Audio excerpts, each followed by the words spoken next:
Perspective historique, je voudrais vous parler d'Alexandre Ruperti et des relations que celui-ci a entretenues avec le mouvement astrologique entre 1974 et 1978, bien avant qu'il n'apparaisse comme une des vedettes des congrès d'Yves Lenoble dans les années 90 et quelques. Alors nous avons en 1974 un film qui est tourné avec Ruperti au congrès des journées astrologiques internationales de Paris, que j'avais mis en place au compte de l'Isard, avec Aude Bitton. On le voit également là dans cette photo qui est un peu moins bonne. Et là, dans un congrès du MAU, un ou 2 ans plus tard, interprétant des transits astrologiques.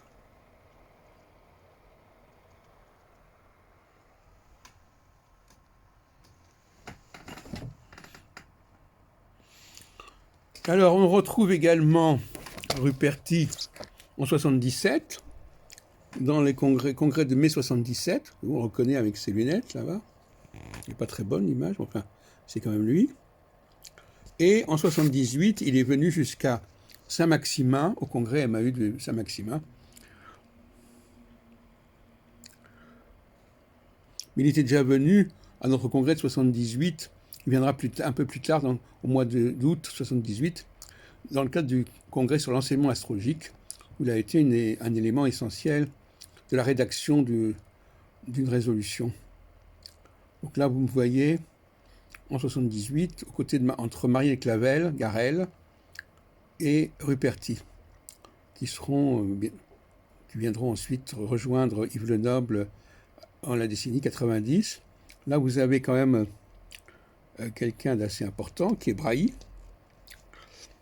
Là, vous avez Pichon et Ekel. C'est quand même du beau monde.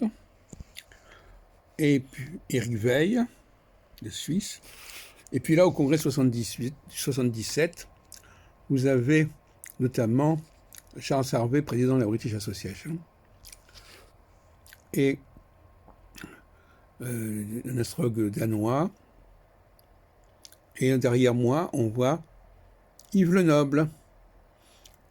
Alors Guy Leclerc, Adolfo Lopez, etc. Ernesto Cardero, et donc, comme je vous disais, Alexandre Ruperti. Autrement dit, les gens qui viennent après, ils dépendent toujours de ce qui a été fait avant eux. Là, on retrouve Yves Lenoble au congrès de 78, il n'y a pas Ruperti, congrès Astrologie et Sciences, que j'avais organisé.